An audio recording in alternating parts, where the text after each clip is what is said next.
우리 함께 주님께 노래하도록 하겠습니다. 먼저 내 손을 주께 높이 듭니다. 함께 찬송합시다. 내 손을 주께 높이 듭니다. 내 찬양 받으실 주님, 내 마음을 주께 활짝 엽니다. 내 찬양 받으실 주님,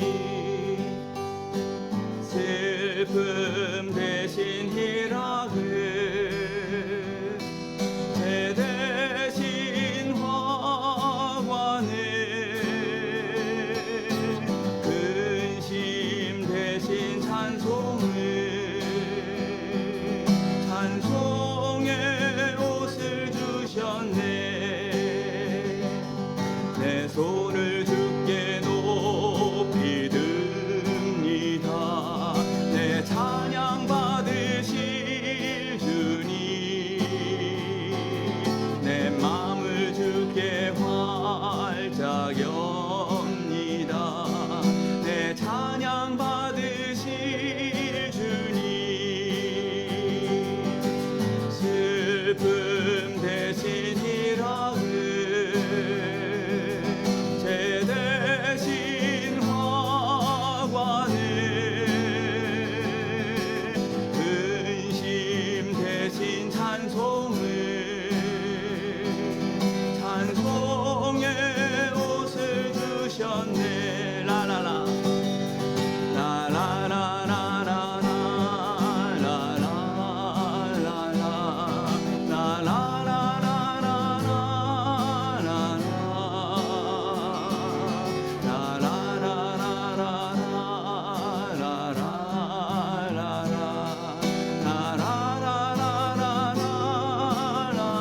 슬픔 대신 희락을, 슬픔 대신 희락을,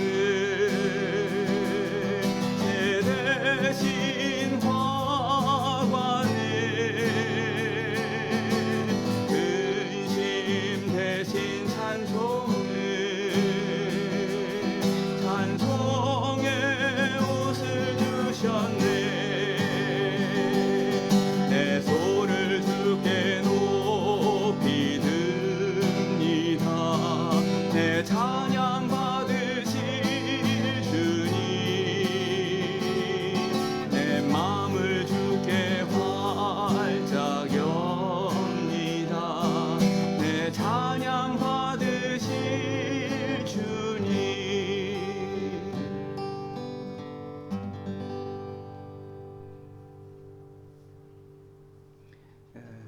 기독교인은 그 하나님의 형상으로 창조되어 있기 때문에 그 하나님의 형상으로 창조되었다라는 것을 정말 인식하면 우리를 창조하신 그분께 그 영광을 돌리는 찬송이 얼마나 이렇게 정말 영적으로 부르는 거, 노래가 그냥 자기들의 어떤 기분에 맞춰 부르는 게 아니라 하나님 앞에 영으로 부르는 게 있어요. 그런 노래를 우리가 부를 수 있을 때 그게 진짜 노래, 주님께 대하여서 노래하는 그런 느낌을 경험을 할 수 있다, 이렇게 볼 수 있습니다. 그 두 번째는 우리 사랑하는 자들아라는 노래인데요. 좀 전에 우리가 이 노래를 한번 불러보기 전에 이제 저희 자식들은 제가 대학생 때 알던 노래니까, 그러니까 아이들 태어나기도 전에, 지금의 한 30대 초반 사람들까지도 모르는 노래죠. 그러니까 흘러간 고전 그런 뭐랄까 고전 복음성가를 일부러 찾아서 부르면 알지만, 저희들은 이제 한 30년 전에 부르던 노래니까 그냥 늘 기억하고 익숙한데, 지금의 태어난 새로운 그런 젊은이들은 정말 이게 옛날 노래인 것 같아요.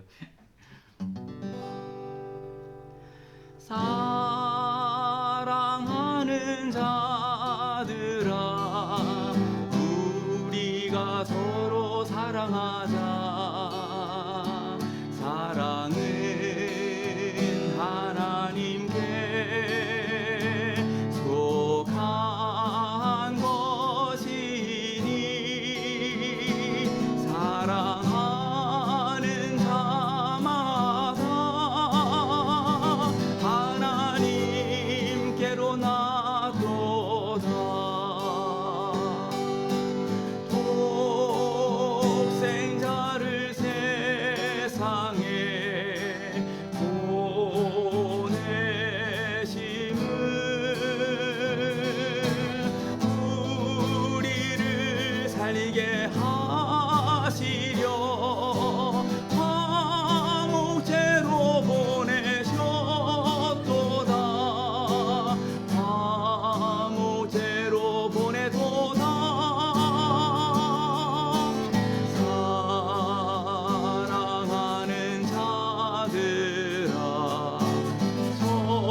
두 번 부르면 좋은데 두 번 부르면은 그 너무 높은 음이라 부르다가 이렇게 또 틀릴 수 있어서 한 번만 불렀습니다. 네, 그 다음에 예수 우리 왕이여 우리 함께 찬송하도록 하겠습니다. 그 서로 사랑하자 이 노래가요.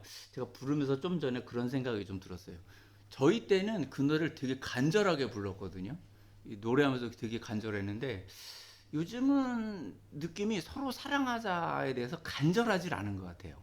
느낌이 어떤 영적인 느낌인데 뭐 그냥 네가 날 좀 사랑해주면 내가 조금 더 사랑하고 뭐 그런 식의 어떤 개념이 있는 것 같아요. 근데 옛날에는 그 뭐 지금 젊은 사람들은 또 자기들끼리 뭐고 그런 게 있겠지. 근데 하여튼 우리 젊었을 때는 신앙에 있어서 그런 게 좀 뜨거움이 있었어요. 막 그런 게 있었었는데 요즘은 제가 식어서 그런 건지 그런 걸 잘 발견을 못 하겠단 말이에요. 코로나가 더 쉽게 만드는 것 같아. 그런 부분들을. 그래서 각 가정에서 제가 그 이제 저희 친척들 가운데도 이렇게 이제 장로님도 계시고 연세가 계신 분들 70대 이런 분들이 계시는데 그 저렇게 여쭤보면 예배를 벌써 한 몇 주를 못 갔대요. 뭐가 문제냐면 무서운 거라. 실제 무섭다고 그래요. 그거 가서 감염될까봐. 젊은 사람은 그래도 좀 살아날 확률이 있는데 연세가 70이 넘으신 분들은 이게 정말 이제 죽을 것 같은 느낌이 드는 거예요. 그러니까 예배를 드리기가 이렇게 좀 진짜 겁이 나시는 것 같더라고. 그래서 그 각 가정에서 예배를 드리는 경우들이 많이 있는데 그때 진짜 신령과 진정으로 예배를 하느냐 그 부분이 굉장히 중요한 것 같더라고요. 그래서 주변에서도 하여튼 그런 각성 이제 온라인으로 예배를 드리기도 하고 어떤 뭐 이렇게 어떤 교회 또는 어떤 유명한 목사님 거를 이렇게 듣는다고 그래요. 근데 이제 그런 게 좀 문제가 되는 것 같고 또 하나 이제 저는 이제 친구 목사님들이 많으니까 얘기를 들어보면 이제 그 헌금이 안 들어온다고 이제 다 굶어 죽게 생겼다고 그래서 제가 이제 이래라 일해 월요일부터 금요일이나 토요일까지 니네 어떤 저 투잡 뛸 수 있으면 투잡 뛰든지 쓰리잡 뛸 수 있으면 쓰리잡 뛰어라. 그리고 이제 좀 교회 규모가 있는 그런 이제 목사님들에게는 부목사님들도 다 일할 수 있도록 평일에는 좀 일을 해서 먹고 사는 문제들을 해결하라고 그래라. 그러면서 뭐냐면은 어떤 면에서는요 이게 문제가 있다고도 보는데 어떤 면에서는 오히려 건강해질 수도 있어요. 그러니까 헌금에 얽매이지 않는 재정에 얽매이지 않는 그런 그 진짜 말씀만이 있는 교회로 어쩌면 바뀔 수도 있어요. 그렇게 바뀌는 것이 돈에 개의치 않는 그런 모습으로 코로나가 아무래도 그렇게 해서 그런 교회들은 사라지고 진짜 이제 강성교회 요즘 뭐 강성노조 뭐 강한 정치인 이런 얘기들이 있는데 교회도 그런 이제 신자와 또 목사님들이 살아남아서 진짜 강하게 기독교를 한국 기독교를 강하게 할 수도 있어요. 또 말이 길어졌죠. 예수 우리 왕이 함께 노래하겠습니다. 예지가 천 불러라.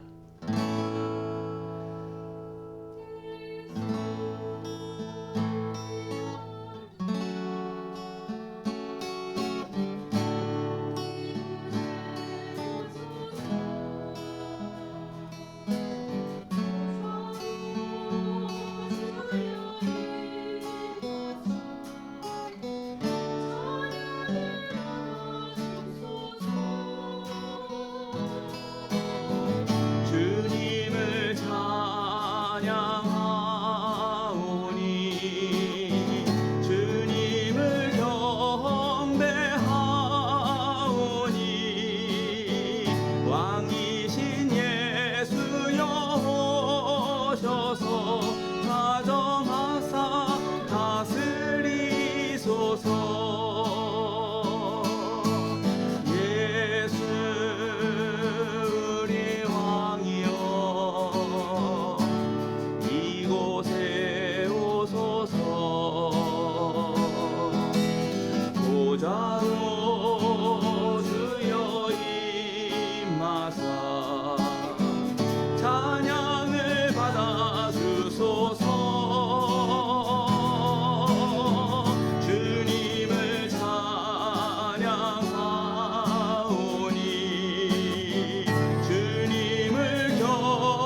다시 한번 찬양합시다.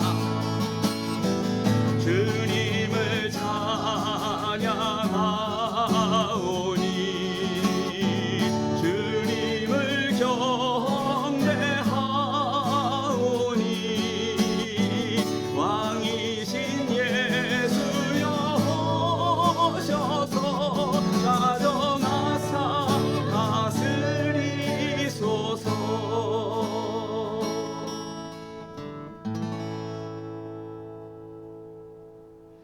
주님 오셨을 때 마구간에도 오셨으니까 우리 같이 이렇게 그 조그마한 교회도 오시리라 믿습니다. 이제 우리 함께 교동문 로마서 1장 1절에서 32절까지 말씀을 함께 교독하도록 하겠습니다. 예수 그리스도의 종 바울은 사도로 부르심을 받아 하나님의 복음을 위하여 택정함을 입었으니 이 복음을 하나님이 선지자들로 말미암아 그의 아들에 관하여 성경에 미리 약속하신 것이라. 이 아들로 말하면 육신으로는 다윗의 혈통으로 나셨고 성결의 영으로는 죽은 가운데서 부활하여 능력으로 하나님의 아들로 인정되셨으니 곧 우리 주 예수 그리스도시니라. 그로 말미암아 우리가 은혜와 사도의 직분을 받아 그 이름을 위하여 모든 이방인 중에서 믿어 순종케 하나니 너희도 그들 중에 있어 예수 그리스도의 것으로 부르심을 입은 자니라. 로마에 있어 하나님의 사랑하심을 입고 성도로 부르심을 입은 모든 자에게 하나님 우리 아버지와 주 예수 그리스도로 조차 은혜와 평강이 있기를 원하노라. 첫째는 내가 예수 그리스도로 말미암아 너희 모든 사람을 인하여 내 하나님께 감사함은 너희 믿음이 온 세상에 전파됨이로다. 내가 그의 아들의 복음 안에서 내 심령으로 섬기는 하나님이 나의 증인이 되시거니와 항상 내 기도에 쉬지 않고 너희를 말하며 어떠하든지 이제 하나님의 뜻 안에서 너희에게로 나아갈 좋은 길 얻기를 구하노라. 내가 너희 보기를 심히 원하는 것은 무슨 신령한 은사를 너희에게 나눠주어 너희를 견고케 하려 함이니 이는 곧 내가 너희 가운데서 너희와 나의 믿음을 인하여 피차 안위함을 얻으려 함이라. 형제들아 내가 여러 번 너희에게 가고자 한 것을 너희가 모르기를 원치 아니하노니 이는 너희 중에서도 다른 이방인 중에서와 같이 열매를 맺게 하려 함이로되 지금까지 길이 막혔도다. 헬라인이나 야만이나 지혜 있는 자나 어리석은 자에게 다 내가 미친 자라. 그러므로 나는 할 수 있는 대로 로마에 있는 너희에게도 복음 전하기를 원하노라. 내가 복음을 부끄러워하지 아니하노니 이 복음은 모든 믿는 자에게 구원을 주시는 하나님의 능력이 됨이라. 첫째는 유대인에게요 또한 헬라인에게요. 복음에는 하나님의 의가 나타나서 믿음으로 믿음에 이르게 하나니 기록된 바 오직 의인은 믿음으로 말미암아 살리라 함과 같으니라. 하나님의 진노가 불의로 진리를 막는 사람들의 모든 경건치 않음과 불의에 대하여 하늘로조차 나타나나니 이는 하나님을 알만한 것이 저희 속에 보임이라. 하나님께서 이를 저희에게 보이셨느니라. 창세로부터 그의 보이지 아니하는 것들 곧 그의 영원하신 능력과 신성이 그 만드신 만물에 분명히 보여 알게 되나니 그러므로 저희가 핑계치지 못할지니라. 하나님을 알되 하나님으로 영화롭게도 아니하며 감사치도 아니하고 오히려 그 생각이 허망하여지며 미련한 마음이 어두워졌나니 스스로 지혜 있다 하나 우둔하게 되어 썩어지지 아니하는 하나님의 영광을 썩어질 사람과 금수와 버러지 형상의 우상으로 바꾸었느니라. 그러므로 하나님께서 저희를 마음의 정욕대로 더러움에 내어 두사 저희 몸을 서로 욕되게 하셨으니 이는 저희가 하나님의 진리를 거짓 것으로 바꾸어 피조물을 조물주보다 더 경배하고 섬김이라. 주는 곧 영원히 찬송할 이시로다. 아멘. 이를 인하여 하나님께서 저희를 부끄러운 욕심에 내어버려 두셨으니 곧 저희 여인들도 순리대로 쓸 것을 바꾸어 영리로 쓰며 이와 같이 남자들도 순리대로 여인 쓰기를 버리고 서로 향하여 음욕이 부릴 듯하며 남자가 남자로 더불어 부끄러운 일을 행하여 저희의 그릇 때문에 상당한 보응을 그 자신에 받았느니라. 또한 저희가 마음에 하나님 두기를 싫어하며 하나님께서 저희를 그 상실한 마음대로 내어버려 두사 합당치 못한 일을 하게 하셨으니 곧 모든 불의, 추악, 탐욕, 악의가 가득한 자요, 시기, 살인, 분쟁, 사기, 악독이 가득한 자요, 수군수군하는 자요. 비방하는 자요, 하나님의 미워하시는 자요, 능욕하는 자요, 교만한 자요, 자랑하는 자요, 악을 도모하는 자요, 부모를 거역하는 자요, 우매한 자요, 배약하는 자요, 무정한 자요, 무자비한 자라. 저희가 이 같은 일을 행하는 자는 사형에 해당한다고 하나님의 정하심을 알고도 자기들만 행할 뿐 아니라 또한 그 일을 행하는 자를 옳다 하느니라. 아멘. 예, 잠깐요. 신앙 고백하기 전에 이 로마서는요, 굉장히 중요한 것들이 많이 있는데 로마서 1장 그 16절과 17절에서는 이게 그 종교개혁, 마틴 루터가 종교개혁을 할 때 아주 중요한 구절이에요. 이 구절을 중심으로 해서 그 오직 그 믿음은 그 믿음으로 말미암아 구원을 얻는다. 의인은 믿음으로 말미암아 산다라는 것으로 해서 로마 카톨릭의 그 천년의 것을 끊어버리고 종교개혁, 우리 개신교의 그 신앙이 시작하는 성경 구절이 바로 이거예요. 그 다음에 우리가 21절부터 보면은 21절부터 해서 27절에 가면 그 동성애 가역이 나오죠. 지금 성경이 아주 정확히 말하고 있어요. 27절에서 남자들도 순리대로 여인 쓰기를 버리고 서로 향하여 음욕이 부릴 듯하며 남자가 남자로 더불어 부끄러운 일을 행하여, 이게 동성애 말합니다. 그래서 저희의 그릇 때문에 상당한 보응을 그 자신에 받았느니라. 이게 에이즈예요. 그 자신에게 그걸 받았다라는 것을 이미 성경이 말씀하고 있고, 이게 로마 제국 시대에도 이게 있었던 거예요. 이런 병으로 인해서 죽는 것을 이미 바울도 다 알고 있었던 것이고, 명약관하게 이야기를 하고 있는데 이걸 이 시대가 그렇지 않다고 막 부인하면서 동성애를 합리적으로 만들고 법적으로 합법적으로 하려고 하는 그런 모습이 있죠. 그 다음은 이제 그 시기, 살인, 분쟁, 사기, 악독이 가득하고 뭐 수군수군하고 여러 가지 그 비윤리적인 행동들을 말씀하면서 32절이 중요해요. 저희가 이 같은 일을 행하는 자는 사형에 해당한다고 하나님의 정하심을 알고도 자기들만 행할 뿐 아니라 또한 그 일을 행하는 자를 옳다 하느니라. 지금 꼭 그렇잖아요. 법으로 만들어서 그것을 행하는 자들이 옳다 이렇게 하고 그게 합법이라서 그렇게 생각하지 않는 사람들까지도 다 그렇게 만들려고 하는 거잖아요. 법으로 그걸 만드는 게. 이게 얼마나 무서운 말씀이 지금 우리 시대에 적용되고 있는지 이 시대를 알면 무관심할 수가 없어요. 기독교인들이 이거 정말 그거를 꽉 잡고 이렇게 해야 될 그게 있는 거죠. 오늘은요. 창세기 4장 25절서부터 5장 32절까지인데 이것을 먼저 읽지 않겠어요. 왜냐하면 구절구절을 읽으면서 거기에 대한 그 말씀을 설교를 드리면서 넘어가도록 하겠습니다. 그래서 여러분들이 먼저 오늘의 그 제목은 아담의 후예라 하는 제목으로 설교 말씀을 보는데요.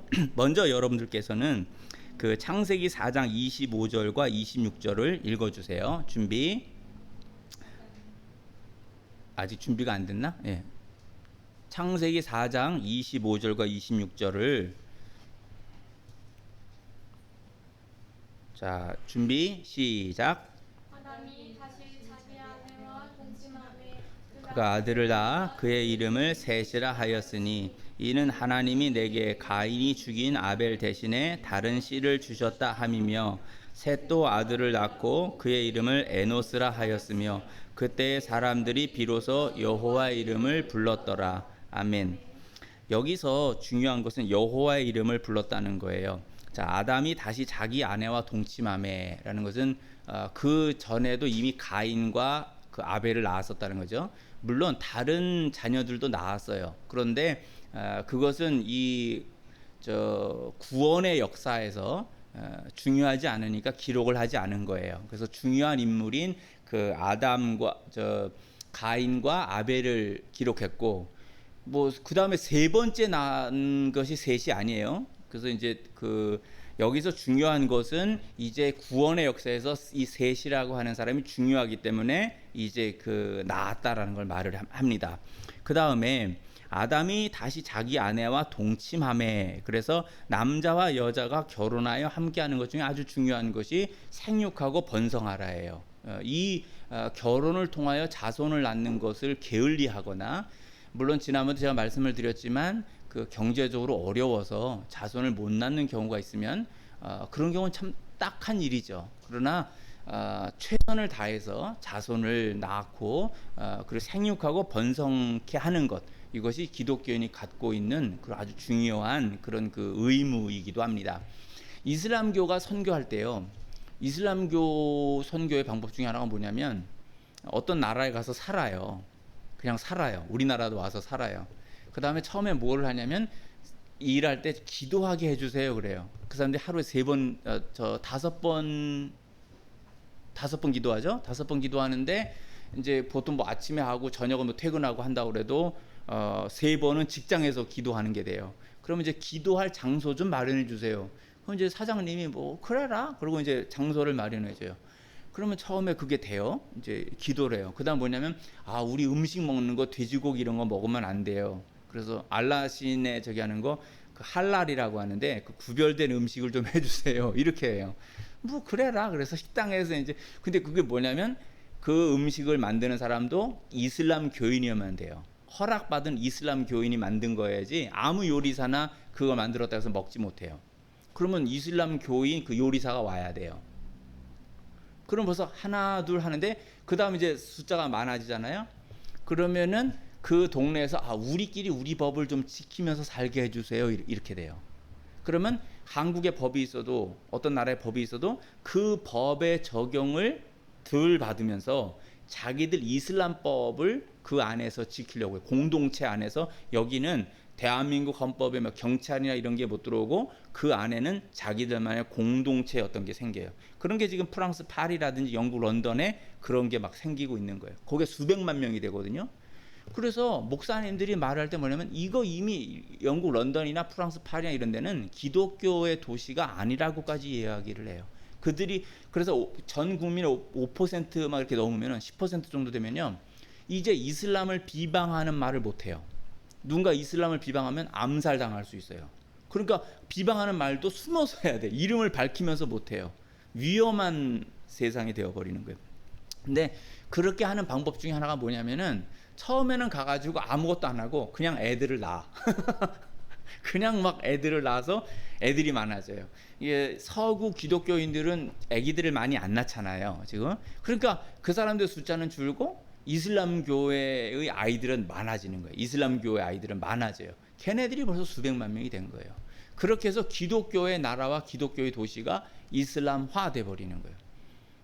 그러니까 우리는 지금 어떻게 전도를 하고 선교를 해야 되느냐? 이게 옛날엔 되게 단순하고 이거 무식한 방법이라 그러는데 이것처럼 효과가 있는 게 없어. 그러니까 이걸 거룩한 이동이라고 그래요. 아무데나 그냥 거룩한 이동을 해서 거기서 이슬람교 법을 지키면서 살면 그 지역이 이슬람화 된다는 거예요. 되게 단순한 것 같은데 기독교의 어떤 선교의 방법도 이 선교의 방법을 못 따라가요. 이슬람에서 하는 그런 방법을. 그게 효과가 기독교에서 하는 선교 방법보다도 훨씬 더 많단 말이에요. 그래서 이것을 우리가 주의를 해서 저는 이제 그 전략을 따르는 거지. 젊은 청년들에게 뭐냐면 니네들 결혼하면 최선을 다해서 많이 낳아라.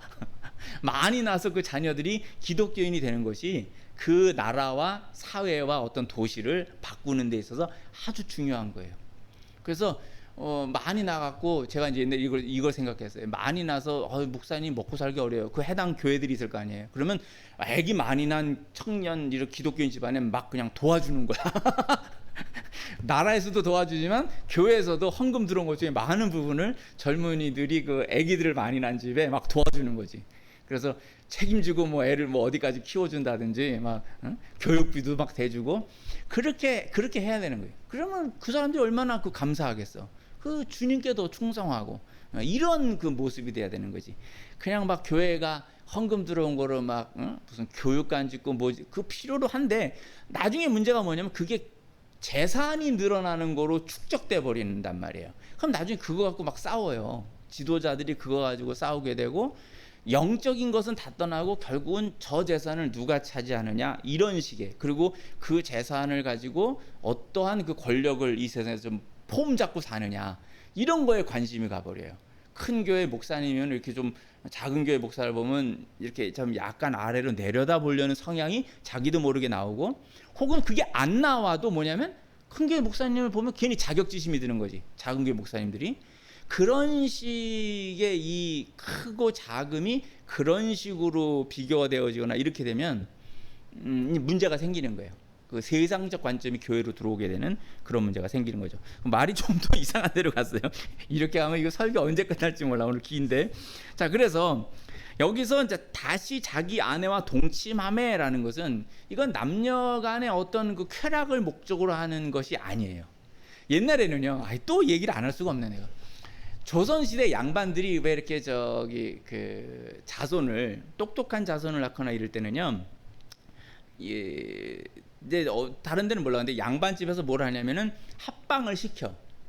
이제 그 자식하고 며느리 있잖아요. 그러면 합방, 왕에서도, 왕궁에서도 그래. 그 좋은 자손을 낳는 어떤 길 같은 걸 택해서 합방을 시켜. 아예 그날 넌 들어가서 합방하라 이렇게까지 명령이 내려져요. 그래서 합방을 하는 거 뭐냐면 좋은 자손을 낳기 위하여서 하는 거예요. 이게 이스라엘에서도 이렇게 총명한 자손을 낳는 법이 있어. 내가 우리 자식들을 가르쳐줬는데 얘들이 기억을 하는지 몰라. 별 관심이 없는지도 모르는데 너도 그걸 배워둬야 돼. 나중에 이걸 내가 중국에서 이걸 많이 가르쳐줬어요. 내가 그런 책들을 많이 읽어서 군목할 때부터 우리 기독교인들은 좀 똑똑한 자손을 낳아야지. 총명하게 이렇게 자손을 낳고, 이스라엘 사람들이 하던 그런 게 있는데 별 효과가 있는지 없는지는 잘 모르겠어요. 근데 하여튼 이스라엘 사람들이 하던 그게 있다고 그래요. 그런 것들도 있고. 또 그래서 하여튼 동침을 한 거야. 아담이 다시 자기 아내와 동침하면 이건 목적을 갖고 자손을 얻기 위하여 우리가 옛날 쓰던 합방하였다라는 말이에요. 이건 정말 거룩한 목적을 가지고 그렇게 합방을 하여 그가 아들을 낳아 그의 이름을 셋이라 하였으니, 이렇게 성경이 기록하고 있어요. 이는 하나님이 내게 가인이 죽인 아벨 대신에 다른 씨를 주셨답니다. 이게 중요한 말인데, 다른 씨를 줬다는 거예요. 씨앗을 줬다는 거예요. 이게 뭐냐면 하와에게서 날 여자의 후손 있잖아요. 그걸 기대하는 게 계속 있는 거예요. 아담과 하와가 자손을 낳을 때 이건 그냥 낳는 게 아니라 여자의 후손으로 오실 일을 계속 기대하고 있는 거예요. 아시겠죠? 그래서 여기 뭐냐면 죽인 아벨 대신에 다른 씨를 주셨다, 이렇게 말씀하고 있어요. 그 다음에 셋도 이제 그 아들을 낳았어요. 그의 이름을 에노스라 하였으며 그때의 사람들이 비로소 여호와의 이름을 불렀더라 그랬어요. 자, 이 사람들이 비로소 여호와의 이름을 불렀더라라는 것이 여러 가지 상황이 있어요. 점차 그 가인의 세력들이 강해지는 것도 있고, 혹은 상당한 에덴 동산에서 쫓겨나온 다음에 왜 어떤 큰일을 당하면 충격이 있지. 내게 이루어진 사실이 이게 정말인가 이럴 수 있어요. 그러다가 정말 이제 쫓겨났다라는 것을 피부로 느낄 수 있는 거지. 그 다음에 그 하나님께 다시 돌아감을 기대하는, 그래서 여호와의 이름을 불렀더라. 하나님을 이제 어떤 의미에서 보면 진정으로 다시 회복하는, 믿음으로 그분을 다시 봐야만 하는 이런 것을 말씀하고 있어요. 신앙이 약해지면 하나님 이름 부르는 것도 힘들어요. 그분의 이름을 부르는 것도 잘 안 부르려고 그래요. 아프죠. 마음이 아파서 여호와 하나님의 이름도 부르기를 어려워해요. 그래서 이제 그럴 때 이제 그 다시 신앙이 회복될 때는 하나님 이름을 이제 부르게 되죠. 제가 이제 재수할 때 그 노량진 학원에서 이렇게 한번 어떤 전도사님이 학원 방을 빌려서, 학원장님도 아마 기독교인이셨던 것 같은데 찬송 소리가 막 나는데 진짜 한참을 울었어요. 재수생이 우리 땐 죄수생이라고 그랬는데 죄수생이 되어 교회도 막 못 가겠고, 그게 수치스럽다 이런 느낌을 받아갖고 교회도 못 가고 막 그랬었는데, 그 학원에서 찬송가 소리를 듣는데 그때 낭만이지. 지금 노량진 학원에서 찬송 부르는 데 없을걸? 그때 30년 전에 그게 있었어요. 정말 학원가에서 찬송 소리가 났으니까 재수생들이 와서 공부하는데 그 찬송이 나도 그걸 다 그냥 이해해줬어도 재수생들이 시끄럽다고 뭐 신고하거나 이런 것도 없고 안 믿는 애들도 다 그냥 인정해줬어요. 그거를 학원에서 찬송 소리가 나고 기도 소리가 나도 그걸 그냥 안 믿는 애들 다 인정해요. 지금은 그랬다 난리 나지. 막 경찰서에 막 신고하고 난리가 날 거예요. 그렇게 각박해졌어요. 예수님을 믿고 예수님을 이렇게 용인해주는, 옛날엔 그걸 너그럽게 안 믿는 사람들도 나는 안 믿어도 쟤들이 믿는 하나님은 있다 이런 게 있는데 그게 안 하는 거죠. 여호와 이름을 부르는 것, 우리가 이 시대에 지금 어떻게 더 지혜롭게 할 것인지를 고민 많이 해야 돼요. 세상이 날로 사악해져서. 자, 그 다음에 5장 1절과 2절을 읽겠습니다. 준비 시작.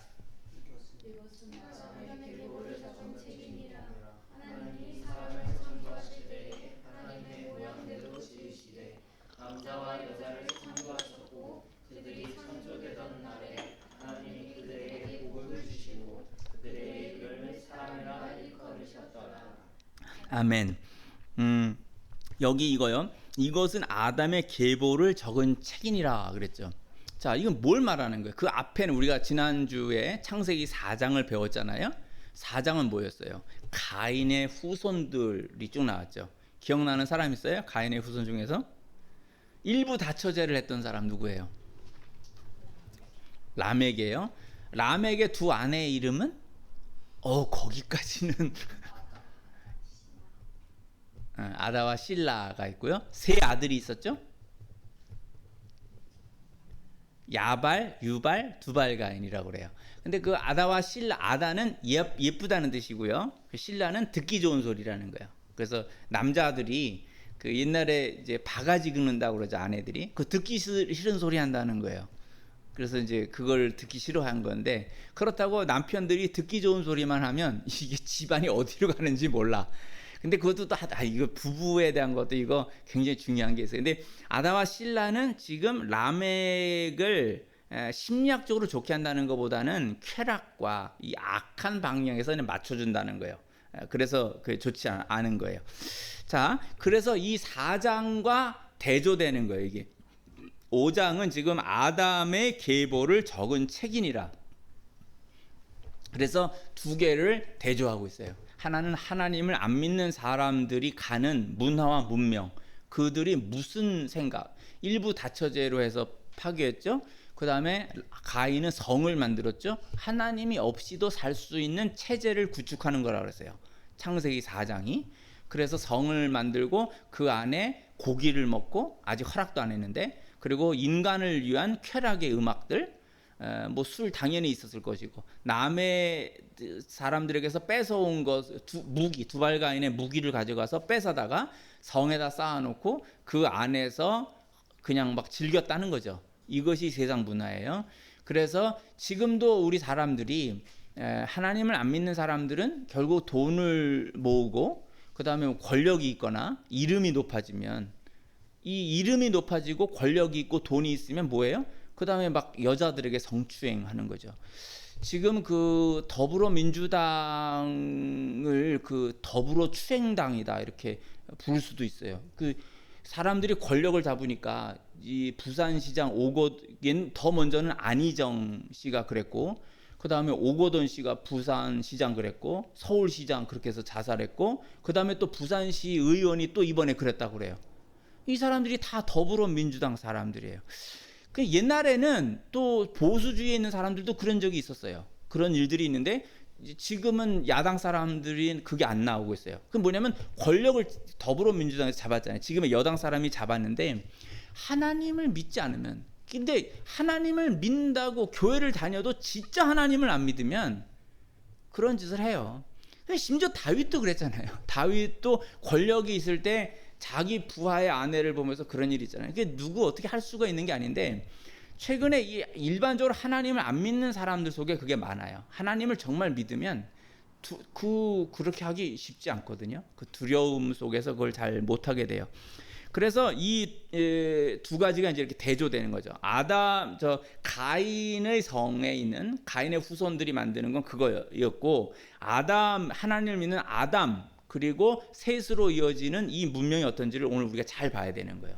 그래서 하나님 안 믿는 사람들이 우리 실제 생활에서, 제가 말씀드렸던 게 지금 뭐 더불어민주당 얘기가 나와서 그랬는데, 그건 어떤 당이 잡아도 하나님을 안 믿는 사람들은 이제 나중에 보세요. 보수당에서 잡아도요, 이 사람들이 하나님을 안 믿으면요 똑같은 일을 벌려요. 그런 그 성 스캔들 같은 거 막 나고, 성추행 일어나고, 성폭행 일어나고, 몇 번 전에 또 이런 무슨 판사 이런 사람들이 또 몰래 카메라 찍다가 잡히는 일도 생기고 그래요. 판사들이 제주도 가서 몰래 카메라 찍다가 잡히는 경우가 생기고, 그런 일이, 권력을 잡으면은 결국은 성적인 쾌락과 연결이 되어서 그리로 가버린다는 거예요, 사람들이. 지금은 이제 진보주의 쪽에 있는 사회주의 계열에 있는 사람들이 그것 때문에 심하게 비판을 당하고 민심이 많이 떠나고 있지만, 보수주의 쪽에서도 그런 일이 옛날에도 일어났고, 또 정권이 바뀌면 그런 일들이 일어날 수 있어요. 그래서 누구든 중요한 건 하나님을 제대로 진실하게 믿는 것, 이게 중요합니다. 오늘 여러분 이 두 가지 방면, 가인의 자손들이 만든 문화 문명과 아담의 자손들이 만드는 게 뭔지를 정확하게 대조해서 보셔야 돼요. 그리고 이 인류는 지금 이 두 가지가 섞여 있다는 거예요. 그래서 중요한 거 뭐냐면 영분별을 할 수 있어야 돼요. 어떤 사람이 정말 문제가 있는 사람인지 아닌지를 볼 수 있을 만큼 그게 가야 돼요. 제가 중국에 있을 때는 어떤 사람을 이렇게 만나면요 위험해요. 이 사람이 나를 중국 경찰에 밀고 할 수 있는 사람이다 이렇게 느껴져요. 그러면 전 그 사람하고 교제 안 해요. 직감이 와요. 직감이. 그렇게 느껴지는 사람이 딱 느껴지면 피해요, 제가.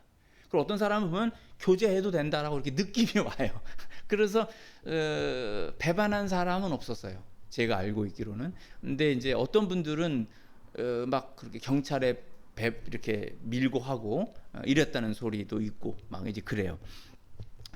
그래서 이제 그 영분별을 하고 누가 나를 정말 배반할 사람인지 아닌지를 하는 게 아주 중요해요.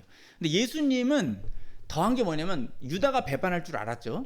그런데도 계속 바꾸시려고 굉장히 많이 노력하셨어요. 인간으로 오신 예수님께서는 그 유다를 끝까지 버리지 않았어요. 포기하지 않으셨고 끝까지 변화시키려고 그랬죠. 그래서 저도 신앙이 크면, 제가 중국에서도 그랬을 텐데, 저는 저를 배반할 수 있는 사람이 제게 접근해 오는데 그럼 전 도망갔죠. 그러니까 그 사람하고 교제를 못해요. 제 신앙이 예수님만큼이 안 돼갖고 그 사람을 변화시킬 수 있을 만큼 그걸 용기를 못 냈어요. 겁이 나요. 내가 그 사람을 바꾸지 못하면은 나는 그 중국 경찰에 밀고 당하고 추방되잖아요. 잡혀가서 고문을 당할 수도 있고. 그러니까 아예 저는 접근을 안 했죠. 좀 느낌이 딱 안전하다 이런 사람들하고만 교제를 해서 이제 예수님을 증거하고 변화시키는 게 있었어요. 그래서 이 아담 쪽에 속한 사람, 그리고 가인 쪽에 속한 사람. 자, 가인은 분명히 아담의 자식이잖아요. 그런데 여기에 떨어져 나간 거예요. 이게 가인은 사탄 쪽에 서 있는 대표적인 인물로, 아담의 자식임에도 불구하고 가인은 아담하고는 동떨어져서 사탄 쪽에 선 사람의 대표가 되어버렸다는 거예요. 이해하셨죠?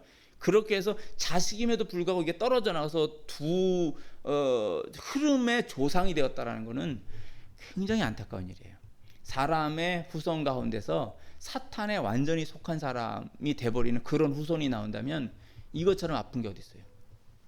저도 자식이 둘이 있지만 이 두 자식이 다음에 결혼해서 제 자손들이 예수님을 믿는 게 돼야지. 자손들 가운데서 완전히 주님을 부인하고 떨어져 나가는 사람이 생긴다고 생각해봐요. 그것처럼 아픈 게 어디 있어요. 그래서 그걸 미리 막아야 되는 거지. 그러니까 자식 교육을 진짜 신앙으로 잘 시켜야 되는 거예요. 똑바로 배워야 되는 거예요. 그거 하라고 보낸 거지. 그거 제대로 돼서 나중에 다음에 결혼해서 자녀를 낳으면 그 교육을 또 시켜야 된다는 거지. 그런 생각이 없으면은 심각한 거예요. 그래서 지금 한국 교회 교인들에게 내가 이야기하는 게 뭐냐면은 지금도 늦지 않았다. 그러니까 제가 이제 나이가 있으신 분들에게 한 뭐 60대, 70대 이런 분들에게 죽기 전에 끝까지 몇십 년 될지 모르지만 죽어라고 자식들을 바꾸려고 해라. 그냥 교회를 다닌다서 그게 예수 믿는 게 아니다. 죽어라고 자식을 바꾸려고 노력하고 기도하고 해서 바꿔놔야 된다. 신앙이 계승되도록 만들어야 된다는 거죠. 자, 그래서 아담의 계보를 적은 책이니라. 이 중요한 거. 그 다음에 하나님이 사람을 창조하실 때 하나님의 모양대로 지으시되, 분명히 그랬죠. 그 다음 보세요. 지금 하나님이 사람을 창조할 때 하나님의 모양대로 지으시던데 이거 왜 적었어요? 가인은 그거 이미 파괴당했다는 거예요. 아시겠죠? 이 아담의 계보를 적었다 그래놓고 가인은 안 나오는 거예요. 여기에 형상이 파괴된 사람으로서 저쪽에 속하 있고, 형상이 파괴된 그 악의 흐름의 문화를 저쪽에서 4장에서 이미 만들었다는 걸 말하고 있잖아요. 그리고 여기는 뭐냐면 하나님의 형상을 그대로 가진 사람들의 계통, 계보를 말을 하고 있다 이거예요. 거기에 중요한 게 뭐냐면 남자와 여자를 창조하셨고예요. 이게 지금요, 이게 별거 아닌 성경 같은데 지금과 비교해봐요. 여러분, 하나님은 남자와 여자를 만들었는데 지금 인간들은 뭘 만들었어요? 그러니까 하나님은 남자 여자라서 메일, 피메일이라고 영어로 이걸 섹스라고 그러는 거죠. 남자와 여자라고 하는 그 성을 두 종류로만 만들었어요. 근데 인간은 지금 젠더라는 걸 만들어갖고 남자가 나 기분 오늘 안 좋아, 나 여자 할래. 그러면 자기 여자로 대우해달래. 자기 옛날에 이제 태국 가서 뭐 이렇게 성전환 수술을 해서 트랜스젠더가 돼버리는 거죠. 그렇게 하고 자기 여자라고 해달라는 거죠. 그 연예인 가운데 그런 사람들이 몇 명 있고, 그걸 또 막 용인하는 사회가 돼버렸죠. 그리고 또 막 그 동성애, 남자와 남자끼리의 그런 성을 인정해달라고 그러는 거예요. 이건 안 맞는 거예요. 그래서 남자와 여자를 창조하셨고 주어졌다는 거예요, 우리한테. 그거를 인간들이 막 젠더라고 하는 개념으로 만들어서 LGBTQ,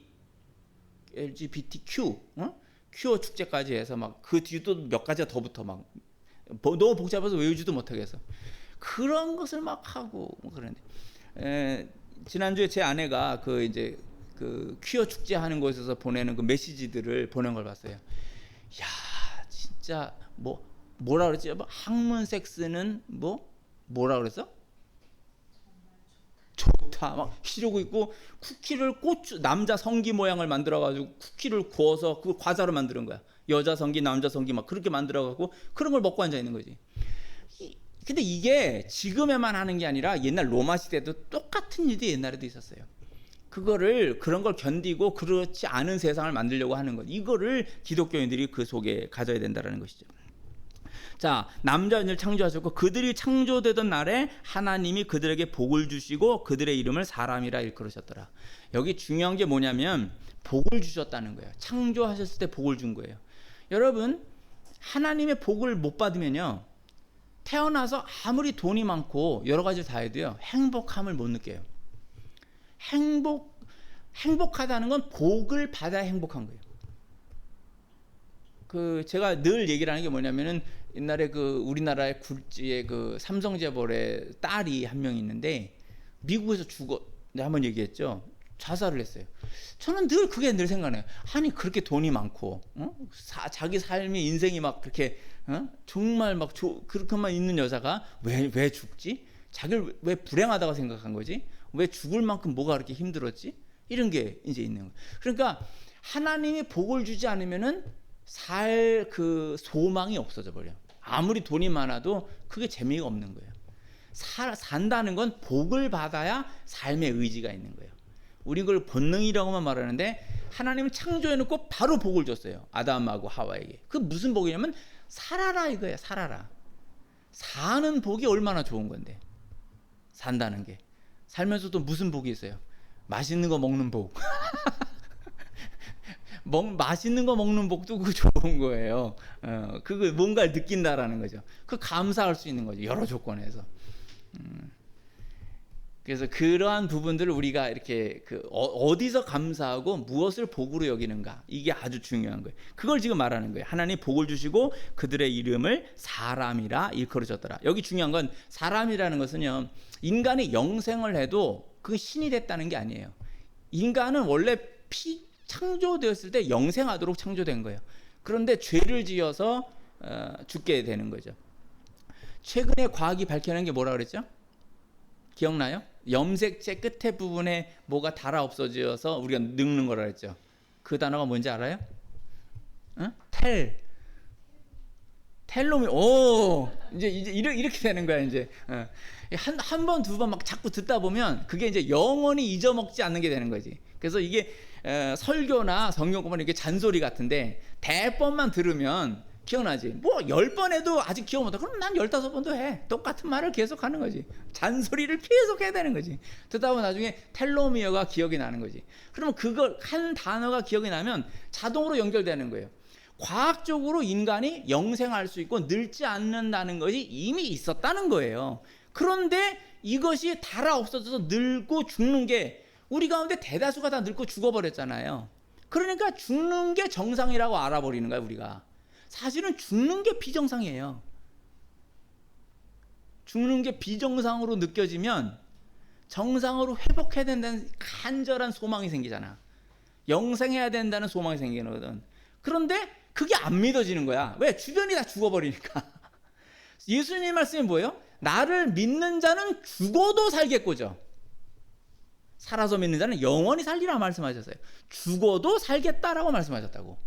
죽어도 부활한다고 말씀 이미 해놓으셨다고. 근데 그게 안 믿어져. 왜? 죽어놓고 살아난 사람은 못 봤다고 생각하는 거지. 자기 눈에 보이는 현상만 갖고 있는 사람은 믿음의 가장 근거는요, 주님의 말씀의 근거예요. 말씀이 팩트예요. 주님이 말씀하신 것을 사실로 아는 자가 믿는 자예요. 주님이 말씀하신 것을 팩트로 받아들여야 돼요. 그게 팩트가 되면 그 믿음은 정상인 거예요. 그런데 주님의 말씀이 안 믿어지면 이 세상이 정상으로 보이는 거지. 죽는 것이 정상으로 보인단 말이에요. 이걸 완전히 바꿔야 되는 거죠. 그래서 사람은 원래 영생하는 존재지만 그 영생하는 존재가 신은 아니었어요. 하나님만이 신이에요. 우리가 영생한다고 해서 그것을 신이라고 이렇게 하는 사람들이 있어요. 영생하면 무슨 신이다 이렇게들 얘기하는데 그건 잘못된 생각이에요. 신은 그 정도가 아니에요. 영생한다고 해서 그것을 신이라 할 수는 없어요. 신적인 속성을 우리가 갖게 된 거죠. 왜냐하면 하나님 형상이 있으니까. 우리 속에 하나님 형상과 모양이 있기 때문에 우리가 영생을 취하는, 그걸 제가 옛날에 뭐라 그랬어요? 비잉이라고 그랬잖아요. 비잉. 하나님도 비잉이시고 우리도 비잉으로 하는데 우리는 그 육체가 있는 것이라고 그랬죠. 그 플래시, 육체가 있는 그런 그 빙이고, 하나님은 그 영원한 그런 그 존재로서의 빙이다, 이렇게 말씀을 드렸었습니다. 자, 그 다음에 우리가 이제 볼 것은 5장 3절을 한번 읽어주세요. 준비 시작. 아담은 130세에 자기의 모양 곧 자기의 형상과 같은 아들을 낳아 이름을 셋이라 하였고. 아멘. 자기 형상과 같은 아들 셋을 낳았다. 여기서 가인은 아니라고 말하는 거죠. 아벨은 죽었고 가인 때문에 죽어서 자기 형상이 계승된 게 아니에요. 그래서 셋에게서는 그게 계승되었다라는 거예요. 이 계승되는 게 굉장히 중요해요. 그래서 우리 두 아들도 아버지와 어머니의 신앙을 계승받아야 되고 예지도 그걸 받아야 되는 거예요. 신앙을 계승받는다. 신앙의 본보기가 될 만한 분이 누구이고 어떤 신앙을 내가 받고 또 나는 이 다음에 내 자손에게 어떠한 신앙을 말할 수 있는 자인가, 이것을 늘 생각을 해야 돼요. 그래서 이 자기 형상과 같은 아들, 이 말을 쓸 수 있다는 것은 아담이 신앙을 회복했다는 거죠. 하나님의 피조물로 만들어진 자기가 뭐라는 것을 확신하는 거예요. 이 말이 자기 형상과 같은 아들 셋이라는 것은 자기 형상은 어디서 온 건데? 하나님의 형상에서 온 거잖아요. 자기 형상이. 그것을 아담은 나의 형상이라는 게 하나님 형상이라는 것을 인정하고 있는 거예요. 내 형상을 하나님의 형상으로부터 내가 받아왔다라는 것을 고백하고 있고, 그 형상을 그대로 세대에게 물려주는, 이것을 지금 말을 하고 있습니다. 그 다음 4절에서 20절까지 말씀을 읽읍시다. 준비 시작. 아담은 셋을 낳은 후 800년을 지내며 자녀들을 낳았으며 그는 930세를 살고 죽었더라. 셋은 105세에 에노스를 낳았고 에노스를 낳은 후 807년을 지내며 자녀들을 낳았으며 그는 912세를 살고 죽었더라. 에노스는 90세에 게난을 낳았고 게난을 낳은 후 815년을 지내며 자녀들을 낳았으며 그는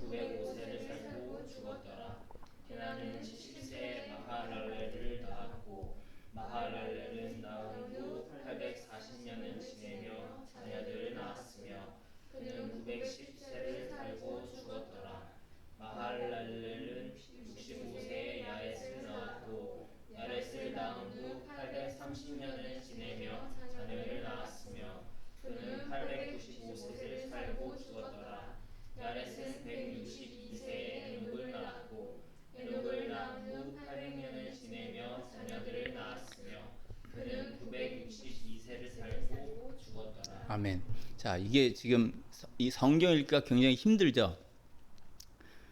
이게 좀 마하랄레를 뭐 셋은 에노스는 뭐 하고 이 말들이 굉장히 힘들어요.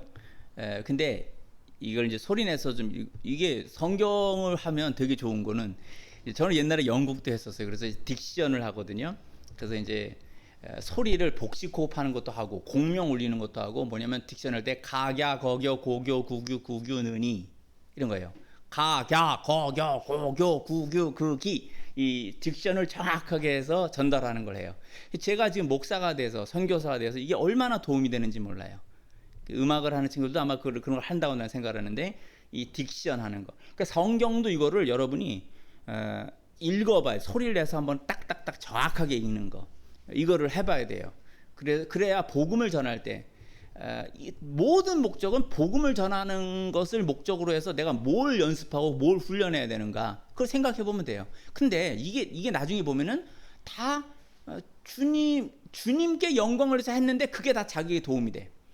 그러니까 제가 이제 대학 다닐 때 그 영국을 막 이런 걸 하고 그럴 때 생각은 했었어요. 아, 이렇게 하는 것이 목회할 때 도움이 되겠구나라고 했는데 진짜 도움이 많이 되죠. 그러니까 이제 제가 이렇게 설교하는 거를 저희 어머니가 이제 들으시고 또 이제 다른 곳에 이렇게 보내주고 아마 그러는 것 같은데 얼핏 이제 말씀을 하시는 이 말을 하는 거예요. 조 목사가 하는 설교는 이렇게 따박따박 소리가 들린다는 거지. 나이 드신 분들이. 그러니까 내용은 뭐 별로인 것 같은데 따박따박 들리니까 듣기에 좋다. 이제 이렇게들 말씀을 하신대요. 뭐 그래서 그것도 하나의 그 듣는 이유 중에 하나가 되는 거죠. 그래서 이제 여러분들 제 이 말씀을 드리는 것은 하나님을 위해서 내가 뭘 연습해야 되나? 복음을 전하려면 내가 뭐를 해야 되나? 그런 걸 한번 생각해 봐요. 그러면 성경도 이걸 딕션 연습을 해야 돼요. 그리고 특별히 성경에 나오는 인물들의 이 혀 돌림이 쉽지 않거든. 그래서 그거를 이제 딕션을 정확해서 한번 읽어보는 걸 하면 몇 번만 연습하면 돼요. 그 다음 쓰는 게 잘 되거든. 그러면 그게 누가 읽으라고 해도 아주 잘 되고 그런 거지. 그리고 내가 뭐 대학에서 뭐 어디 학교에서 표현하고 발표하고 그럴 때 회사를 가서도 그렇고 뭐 교사가 돼서 나중에 가르칠 때도 그렇고 아이들이 좋아할 수 있는 거예요. 정확한 선생님이니까 그 표현 같은 게. 자, 그 다음에 어떻게 그렇게 오래 살았을까? 아까 얘기했지만 이거는 옛날 사람들이 보면 이거 다 거짓말로 알았죠. 근데 그래서 옛날에 제가 어떤 그 책을 보니까 지구에서 인간들의 평균 수명이 25세일 때가 있었대요. 왜냐면 태어나서 금방 죽는 애들이 많았거든. 옛날에 평균 어떤 도시에서는 특히 런던 같은 거 산업혁명이 일어날 때 하루에 16시간, 17시간씩 일을 하는데 평균 수명이 한 40세면 죽었대. 40세가 되면 죽었고 우리나라도 조선시대 이런 데 보면 60세를 넘어서 사는 것이 벌써 환갑이라고 그래갖고 잔치를 해줬잖아요. 그리고 70까지 살면 그건 아주 희귀한 일이다 이렇게 볼 정도였다는 거예요. 병으로 죽고 뭐 힘든 노동으로 죽고 별일이 많았던 거지. 그러니까 장수하는 사람이 없었어요. 근데 지금 일반적으로 거의 한 80에서 85세까지 살아요. 한국 여자들이 이제 남자보다 좀 더 사는데 85세까지 사는 걸로 내가 얼핏 들은 것 같아요. 그래서 이건 뭐냐면 과학은 우리 수명을 좀 길게 하잖아요.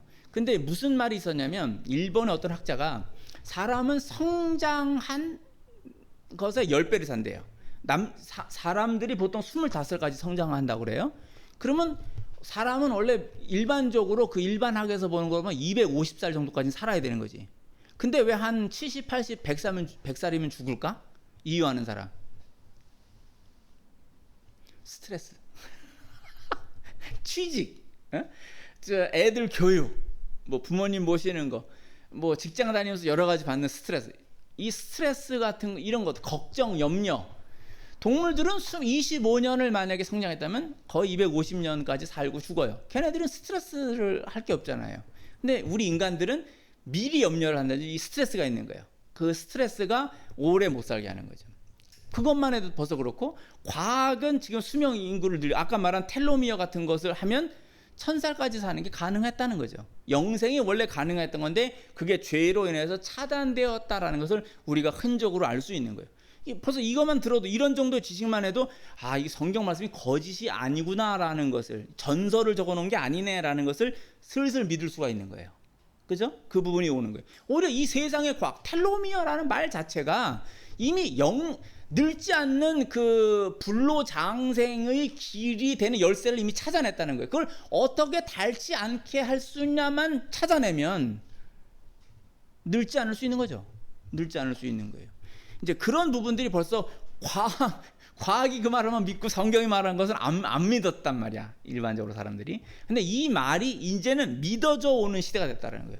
오히려 과학이 그것들을 밝혀내고 있다는 거죠. 그 점에서 이게 아주 중요한 거고, 그리고 옛날에는 그 이제 대홍수가 있으면요, 대홍수 이후에 아브라함의 나이가 175세로 줄어요. 아브라함 나이 이런데 보면 175세까지 살고 그러지만 확 줄어가기 시작해요. 그 전에 막 900살까지 살았었는데, 그래서 대홍수는 아마도 이 지구의 어떤 그 환경을 급격하게 변화시킨 그 무엇이 있었을 것이다 라고 이제 이렇게 보는 거죠. 그 다음에 이제 점점 스트레스가 많고 노동이 힘들었었던 것이 수명을 줄였다가 오히려 과학, 그리고 이제 자본주의와 과학의 발전으로 인하여서 지금은 다시 수명이 늘어나고 있어요. 그러면서 의학과 과학의 발견, 아까 텔로미어 같은 발견을 하고, 이것을 만약에 달아 없어지지 않게 하는 그 법만 발견하게 되면 인간의 수명은 굉장히 늘어나게 될 거예요. 그런 시대가 돼요. 그래서 여러분 계시록에 보면 1000년 동안 왕노릇한다, 천년왕국 이런 거 있잖아요. 그게 지금 무슨 천년왕국 이런 게 있지? 이해가 안 되는데요. 만약에 텔로미어를 통해서 인간의 수명이 정말 1000년 정도로 늘어나게 되면은 무슨 말인지 아시겠어요? 예수님 재림하시고 천년왕국이라는 것이 실제로 있는 그런 왕국일 수 있는 거예요. 이 텔로미어라는 하나의 단서가 계시록에까지도 뭔가 생각하게 만든단 말이에요. 이해하셨어요? 그래서 예수님 재림하시고 왜 천년왕국 이런 걸, 그래서 일반 보수주의에서도 이걸 무천년설이라고 해요. 신학에서 천년왕국 이런 건 없다, 지금이 천년왕국 시대다, 이렇게들 많이들 보시는데, 만약에 이 텔로미어가 돼서 인간의 수명이 길어지고 늙지 않고만 이런 게 영생을 거의 획득하는 정도까지 간다면 천년왕국이라는 말이 실제로 의미가 있는 미래로서 우리에게 다가올 수 있는 거예요. 그 이제 거기까지도 이게 볼 수 있는 거예요. 다음 우리가 볼 것은 지금 그 창세기 5장 4절에서 20절까지 우리가 읽었는데요. 여기 뭐냐면 이 내용은 딱 세 단어로 나와. 낳고, 누구누구를 낳았다, 그 다음에 살았다, 그 다음에 죽었다예요. 낳고 살고 죽고가 반복되고 있어요. 이게 죄의 결과라는 거예요. 죽음이 없는 건데 낳고 살고 죽었다라는 말이 이미 창세기 5장에서 계속 반복되고 있습니다. 그래서 여기서 결국 이 사람들이 한 일은 지금 얘기를 안 하고 있죠. 그런데 아담의 후손으로서 뭐가 일어나고 있다는 거예요? 저 여자의 후손으로 오실 분을 기대하면서 그들이 하는 것이 아주 중요한 것은 아담으로부터 온 신앙을 셋을 통하여서 자기 자손들에게 계속 계승시키는 거란 말이에요. 이 계승시키는 작업이 없으면 예수님은 악인의 집안에서 태어났을 수도 있지. 다 악인이면 그러면 이게 끝장날 수도 있는 거예요. 신앙을 계승시킨다는 게 얼마나 중요한 것이냐라고 하는 것을 우리가 생각해 볼 수 있는 것입니다. 자, 그다음 이제 끝으로 하는 건 이제 21절부터 32절까지 읽어요. 그리고 제가 이제 끝으로란 말을 쓰면 여러분들의 영혼이 혹시 딴 데로 가 있다가도 이제 목사가 이제 설교를 끝내는구나, 마지막이구나, 이거는 좀 들어주자. 이제 영혼이 다시 돌아와야 되는 거지. 집중. 마지막은 좀 집중해 주자. 예의상. 이런 게 이제 그 끝으로라는 말에서 이제 소망이 있는 거지. 곧 설교 끝나겠구나. 이런 게 되는 거예요. 자, 준비. 21절부터 읽읍시다. 시작. 에녹은 65세에 무드셀라를 낳았고 무드셀라를 낳은 후 300년을 하나님과 동행하며 자녀들을 낳았으며 그는 365세를 살았더라. 에녹이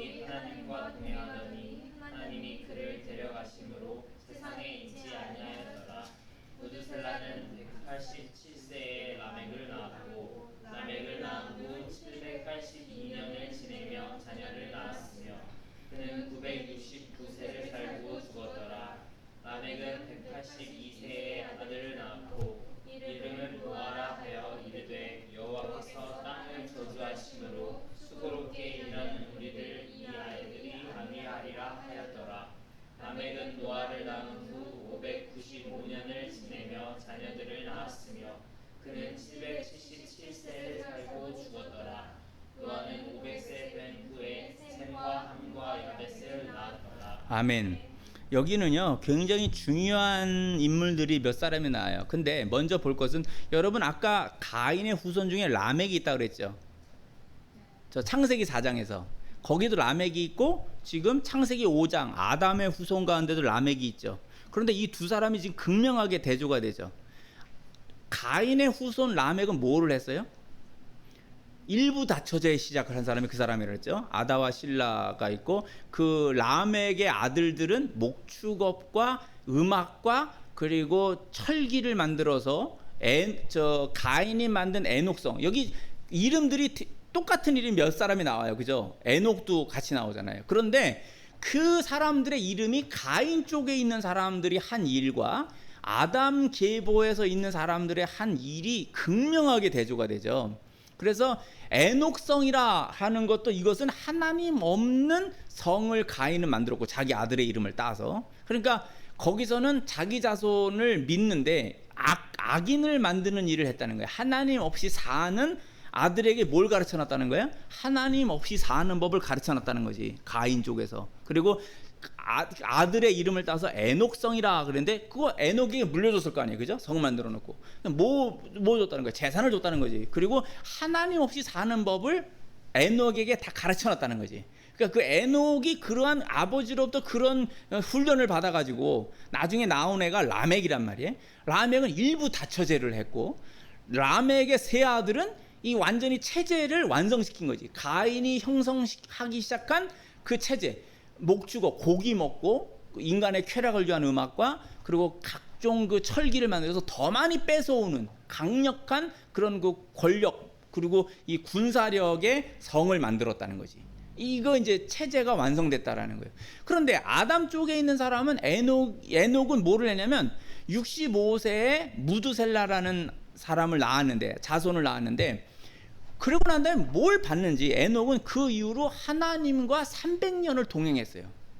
그리고 하나님이 데려가셔서 이 땅에서 다시 있지 않았다 이렇게 기록하고 있어요. 자, 저쪽은 이 땅에 영원히 살 걸 준비한 거죠. 가인의 아들인 에녹은 이 땅에서 영원히 살겠다고 에녹 성을 만들고 그 이름을 에녹이라고 한 거 아니에요. 성의 이름을.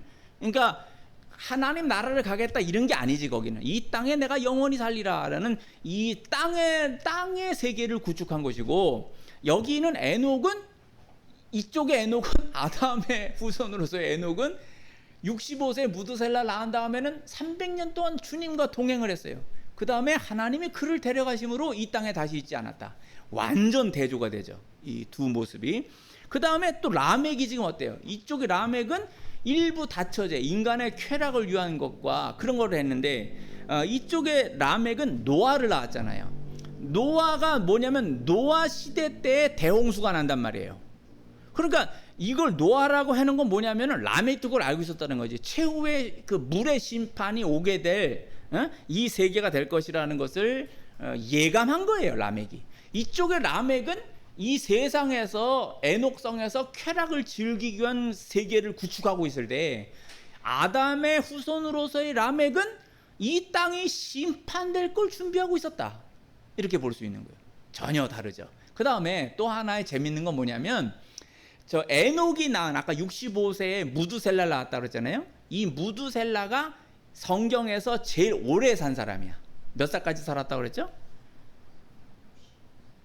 왜요? 그냥 나를 보고 969세예요. 목사님 어떻게 믿어요? 성경을 믿어야지.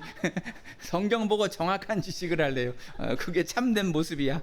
자, 969세가 제일 오래 산 거예요, 성경에서. 알았죠? 969세. 그런데 무두셀라가 죽을 때 노아의 물의 심판이 시작돼요. 그래서 이게 연결이 되는 거예요. 지금 그 아담의 후손 중에서 셋의 후손이 있고, 그 중에서 이제 에녹이 있고, 에녹과 그 다음에 무두셀라가, 에녹 사이에 이제 무두셀라가 있고, 무두셀라, 라멕, 그 다음에 이제 노아로 연결된단 말이에요. 그런데 노아의 심판이 있을 때가 이제 무두셀라가 죽던 해예요. 그래서 그게 이제 딱 맞아.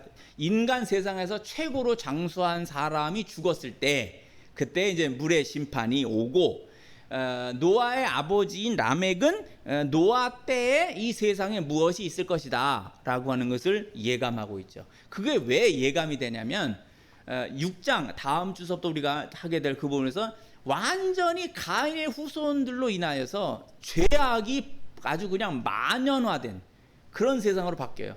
그러니까 선한 사람들도 너무나 악한 사람들이 많으니까 그렇게 안 하면 자기도 죽을 것 같으니까 변질되어 버리는 거예요. 다 거기에 맞춰서 살고 오직 노아만이 온전한 사람으로 있었다라는 거죠. 주님의 은혜를 받아서 살게 되고 나머지는 아담의 후손들 가운데도 노아의 가족 이외에는 다 물로 쓸어버림을 당한다. 그러니까 착하고 선하게 살던 사람도 하도 악한 사람들이 막 하니까 결심했어 그러면서 악해졌다는 거지. 다 악으로 변질된 세상이 되어버리는 것이 이제 6장에서의 시작이에요. 그런데 이 악이 번성하는 시대에도 어떤 사람이 있었느냐? 에녹 같은 사람이 있었다. 그리고 라멕 같은 사람은 세상에 종말이 올 걸 예감했었다라는 것이죠.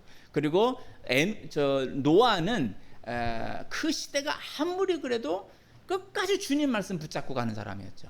니들이 그게 이제 여호수아가 나중에 그래요. 여호수아가 저 세겜에다가 사람들을 다 모아놓고 거기서 말해요. 야, 니들은 택해.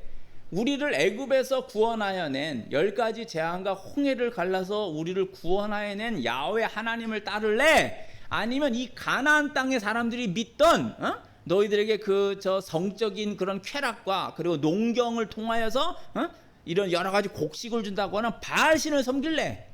둘 중에 하나를 해. 나와 내 가족은 니들이 다 바알신을 믿어도 나와 내 가족은 야훼 하나님을 섬길 거야. 우리 조상인 아브라함과 이삭과 야곱의 하나님을 섬길 거야. 니들 여기서 결정해. 그런다고요. 그러니까 그 사람들이 다 거기서 맹세를 해요.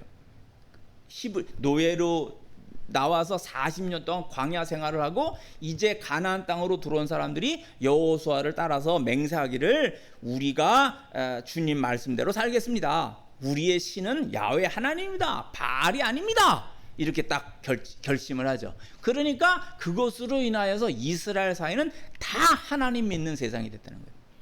대한민국은 다 하나님 믿는 세상이 아니에요. 그러나 우리는 이 세상에다 뭐를 얘기하냐면 소금과 빛의 역할을 해서 동성애와 같은 저런 법이 합법화되는 걸 막아야 되는 거예요. 그거는 세상의 인식을 우리 자녀들에게 교육할 때도 자, 동성애는 이거 자연스러운 거예요. 이렇게 가르친단 말이에요. 그럼 우리 기독교인 우리들의 손자 손녀가 할아버지 선생님이 그러는데 남자하고 남자 결혼할 수 있게 와서 이렇게 얘기할 거란 말이야. 미치는 거죠. 그리고 이제 이러고 성경 읽다가 할아버지 여기 보면 이런 거 죄라고 그러는데 이거 어떻게 된 거예요? 이러고 질문하겠죠. 그럼 선생님도 만약 기독교인인데 그 사람이 성경 말씀이 맞는 거야 그러면 어떻게 되겠어요? 그 사람 잡혀가는 거예요. 학교에서 못 가르쳐요. 합법 우리 법이 동성애가 이거 괜찮은 거라고 한다는 거지. 네가 나중에 선생님 돼 갖고 이제 학생이 질문을 했어. 대답하기 참 선생님 동성애는 합법인가요? 자 그러면 이제 뭐라고 대답하지? 끝나고 얘기하자. 끝나고 얘기하자. 혹은 기도해보자. 뭔가 이렇게 그렇게 갈 수밖에 없는 거잖아. 그 얘기를 거기서 딱 했다간 그거 증거 잡혀가지고 애들이 또 녹음하고 그냥 막 찍고 있겠지. 그러고 저 선생님이 말해 이거 범죄라고 그랬어요. 순교하는 거지. 막 직장 잘리고 막 난리가 나는 거지. 그런 부분들이. 그런 핍박의 시대가 올 수 있는 거예요. 우리나라에도. 내가 이걸 옛날에 동영상 유튜브에서 영국의 교사가 자기들이 그걸 합법화 시켜줬더니 동성애를 합법화 시켜놨더니 자기가 한 말 때문에 이거 동성애 죄라고 기독교인 교사니까 그 말을 했더니 자기가 잘린 거예요. 교사를 못하게. 당신은 우리 법에서 말한 동성애 이런 거 다 인정해야 되는데 당신은 그 학생들에게 잘못된 비합법적인 것을 비법을 가르쳤다. 불법을 가르쳤다. 너는 성경 말씀을 따라서 말을 했다고 하지만 그건 우리의 법이 말하는 거를 네가 안 따르지 않았다. 그 교사를 자르는 거예요. 그런 일들이 우리나라에서도 일어날 수 있게 되는 거죠. 그래서 자 이제 결론을 말씀드리면 창세기 4장은 가인의 문명 가인의 문화가 있고요. 5장에서는 4장 끝에서 또 5장은 아담과 셋의 후손들이 이룬 문명이 극명하게 있어요. 그건 우리 이 땅에도 지금 그런 사람들이 섞여 산다는 거예요. 여러분은 어디에 속한 사람이에요? 월요일부터 토요일까지는 가인 쪽에 속해 있다가 주일날이 되면은 갑자기 아담 쪽으로 하고 있고, 또 월요일부터 가서 저쪽에서 막 이러고 있고, 도대체 종잡을 수 없는 그런 사람이 되면 안 되는 거죠. 그래서 이거는 순교를 각오하고 분명한 거. 제가 아마 한국에서만 있었으면 이런 걸 잘 몰랐을 거예요. 사회주의 국가에서 가갖고 내가 거기서 18년 동안 있는 동안에 다른 사람이 나보고 목사님 하면서 내가 못 들었으니까, 그걸 하다가 혹시 내 신분이 드러날까봐 다들 뭐 중국말로 라오스, 이렇게 선생님이란 뜻이에요. 라오스 이렇게 이제 부른다든지, 수수 아저씨 이렇게 부르는 거예요. 수수 이렇게 부르고, 내 아내는 이제 따지에 아줌마, 이렇게 큰 언니 뭐 이렇게 이제 따지에 이렇게 이제 불림을 받았었죠. 그래서 그리고 추방될 때 모든 거를 다 두고 거기 형제 자매들과 막 그 헤어져서 나올 때 어느 날 한순간에 그냥 와갖고 끝나버린 거죠. 선교하던 게 그냥 끝나버린 거예요. 18년 동안 거기서 하던 것을 한순간에 중국 안전부에서 와서 당신 나가라, 열흘 동안 다 정리하고 나가라, 끝난 거예요. 못하게 만들고 그러는 거예요. 그 무서움을 봤죠. 뭐 저는 다른 선교사님들에 보면 어떤 선교사님들은 매도 맞고 감옥에도 갇히고 별일을 다 당했는데, 저는 그렇게 정중하게 오히려 추방을 당했음에도 불구하고 이렇게 아픈데 그분들은 얼마나 아프겠어요. 근데 이 우리나라가 또 와서 보니까는 막 사회주의 생각을 갖고 나라의 법을 사회주의로 끌고 가려고 하는 사람들을 보고 있으니까 이건 무슨 일이 있어도 막아야 된다는 거지. 내가 목숨을 걸고라도 이 대한민국이 사회주의 나라 되면 안 된다. 큰일 난다. 사회주의 하는 사람들이 동성애 다 막 이거 주장하고 막 그거 법 만들려고 하는 사람들 아니에요? 나라 망친다니까요. 근데 기독교인들 가운데도 그 사회주의를 옹호하고 동성애 이런 거 다 합법화 시켜야 된다고 말하는 그런 사람들이 있단 말이에요. 이거 정신이 이상한 사람들이지. 성경 말씀이 거기도 그건 우리의 영역은 뭐 이스라엘 사회가 아니니까 그렇게 해야 된다라고. 예수님 우리 뭐 세상의 소금과 빛의 역할을 하라고 그랬잖아요. 우리가 힘이 있으면 막아야 되는 거지. 로마 제국에서는 우리가 못했지. 처음에 힘이 없는데 어떻게 우리가 그걸 막아내. 우리를 다 잡아 죽이니까. 그때는 그런 말을 못했지만 지금 어느 정도 힘이 있잖아요. 그리고 뭐가 옳은지를 알잖아. 성경을 통해서 성경이 진리의 말씀을 하는 거지 성경이 비진리의 말씀을 하는 거지. 그러면 그걸 따라서 목숨 걸고 이 세상도 하나님 말씀을 따라서 법이 만들어지도록 해야지. 이 법을 하나님 없는 대한민국의 헌법이 만들어지면 큰일 나는 거예요. 근데 우리 기독교인이 그럼 직무유기하는 거라고. 니들은 힘이 있는데도 왜 그걸 막지 않았느냐. 하나님도 이 다음에 혼난단 말이에요. 이 세상을 왜 더 가속화되어서 타락해 가는 걸 왜 방조했느냐 물을 거란 말이에요, 주님께서. 그러니까 우리는 책임을 지고 대한민국의 사회가 그렇게 가지 않도록 한국의 목사님들이 막아야지. 그리고 추방되어 온 선교사님들도 적극적으로 그걸 막아야지. 그렇게 되지 않도록. 그래야 이 나라가 제대로 서는 거예요. 저는 제가 자유민주주의 그리고 그 시장경제, 자본주의 그리고 이제 개인주의로 이 한국이 가야 된다고 보는 사람이에요. 그걸 다 연구를 했어요.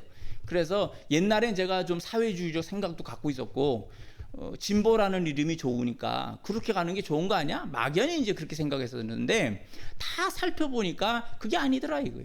그래서 저는 저처럼 제가 옛날에 좀 사회주의 생각을 가진 것처럼 목사님들 가운데도 선교사님들 가운데도 교수님들 가운데도 그런 생각을 가지신 분들이 있으면 저랑 옛날에 생각이 같았던 거니까 내가 충분히 그 얘기해 줄 수 있는 거예요. 그래서 설명을 해드리고 바꾸세요. 그거는 기독교가 그리고 나아갈 방향이 아닙니다. 큰일 납니다. 그 저는 아까 말했듯이 경험했으니까 중국에서 사회주의의 나라를. 그러니까 우리는 실제로 사회주의가 된 적이 없었었지. 옛날 분들은 아는 거예요. 왜냐하면 옛날에 일제 시대에서 해방된 후에 박헌영이라든지 존경받을 만한 박헌영 진짜 빨갱이거든. 남조선 노동당이라고 해요. 그걸 남노당이라고 그랬어요. 거기에 최고 우두머리가 박헌영이에요. 그가 나중에 월북해서 북한의 김일성이 주석이고 박헌영이가 부주석이 돼가지고 6.25 전쟁을 일으킨 거예요.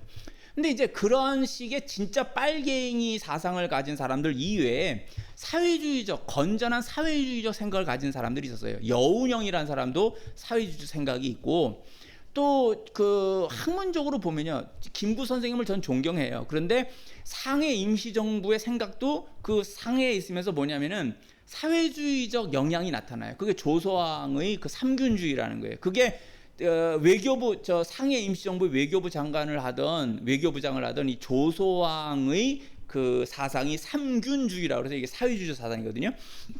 이것이 김구 선생님의 그 상해 임시정부의 외교 정책과 그런 국가 정책으로 있었어요. 그것이 한국에 들어왔을 때에도 그런 모습이 있는데, 민족을 대단히 생각하고 그 모습이 있어요. 그러니까 이승만이란 사람은 자유민주주의죠. 미국에서 그걸 다 봤고, 그래서 이 사람은 사회주의의 그 위험함과 이걸 다 봤어요. 김구 선생님은 어디 계셨어요? 중국에 있었잖아요. 그래서 중국은 소련 다음에, 러시아가 소련 공산화가 된 후에 중국에서 그 저 공산당 당이 만들어져요. 그 영향이 굉장히 컸었다고요.